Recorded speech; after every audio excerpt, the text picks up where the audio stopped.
નમસ્કાર, મારું નામ પરમાર રાકેશ કુમાર રામસિંહ. હું ગાડુડીનો વતની છું અને હું ખેડૂત તરીકે મોડાસા એપીએમસીમાં આજે મગફળીને વેચવા લઈને આવ્યો છું. અને આ મગફળીનો આજનો ભાવ 1100 રૂપિયા મારા ખેડૂતનો પાડે છે. એટલે આ ખેડૂતોને પોસાય ભાઈ, આ 1100 રૂપિયા ભાવ આપને. અને સરકારશ્રીનો ભાવ 1452 રૂપિયા બોધેલો છે ટેકાનો ભાવ.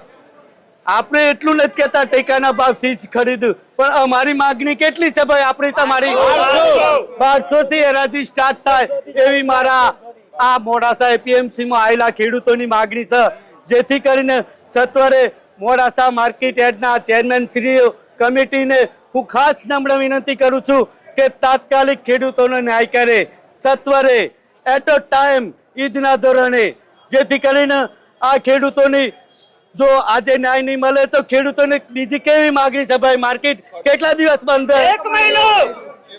એક મહિનો માર્કેટમાં સ્ટે લાવવાની ખેડૂતોનું આંદોલન. અમે કલેક્ટરમાં જઈ શકશું, બરોબર છે ભાઈ? સમયે અમારે અમે મગફળીનું બિયારણ લેવા જઈએ તો 3000 રૂપિયા પ્રમાણે અમને કટ્ટું મળે છે મગફળીનું, બરોબર? તો અમે 4 મહિના એની પાછળ મજૂરી કરીએ છીએ.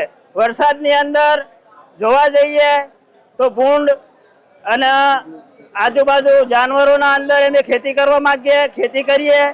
આ ખેતી કરી અને અમે આ બધું જેમ તેમ કરીને પકવી અને બજારની અંદર અમે માર્કેટની અંદર વેચવા આવીએ તો અમને 1000 થી મોડીને 1100 રૂપિયા સુધીનો ભાવ ચૂકવે છે. તો અમને ખેડૂત તરીકે અમને માન્ય નથી, કારણ કે આ ભાવે અમને પોસાતું નથી. અમે બિયારણ લેવા જઈએ તો 3000 રૂપિયા પ્રમાણે અમને કટ્ટું મળે છે.